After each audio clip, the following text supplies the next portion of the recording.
আউযু বিল্লাহি মিনাশ শাইতানির রাজিম। কুল্লু মান আলাইহা ফান, আল্লাহু আকবার। কুল্লু মান আলাইহা ফান, আল্লাহু আকবার। কুল্লু মান আলাইহা ফান, আল্লাহু আকবার। আরো কোন জায়গায় ব্যথা আছে আপনার? না, আমার কোনো ব্যথা নেই। যে দুইটাকে বন্দি করেছি, দুইটা সিলেট বন্দি হয়েছে নাকি? দুইটা মহিলা। তোমাদেরকে জাদু শক্তিহীন ভাবে এখানে বন্দি করে রেখে দিচ্ছি। যদি কোনো সময় আল্লাহর কাছে তওবা পাঠ করে ভালো হয়ে যাও, আল্লাহর পক্ষ থেকে হেদায়েত প্রাপ্ত হও, তাহলে মুক্ত হতে পারো, এছাড়া মুক্ত হতে পারবো না ইনশাআল্লাহ। আরো কোন জায়গায় কোনো সমস্যা আছে? না, কোনো সমস্যা তো ব্যথা লাগতেছে কোনো জায়গায় আরো? না, কোনো ব্যথা তো লাগছে। আচ্ছা ঠিক আছে, হ্যাঁ চোখটা খুলেন, বিসমিল্লাহ বইলা চোখ খুলে দাঁড়ান, দাঁড়ান। আস্তে আস্তে হাঁটেন তো, এদিকে হাঁটেন, এদিকে হাঁটেন, এদিকে হাঁটেন, আস্তে আস্তে হাঁটেন,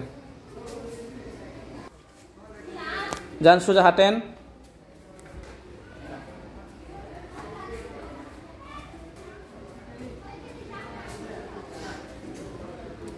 এখন ভালো লাগতেছে না? আগের চেয়ে?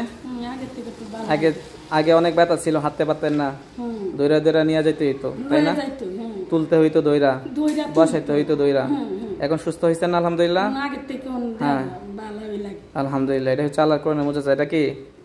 আল্লাহর কোরআনের শক্তি। হ্যাঁ সত্যি। আলহামদুলিল্লাহ বলেন। আলহামদুলিল্লাহ।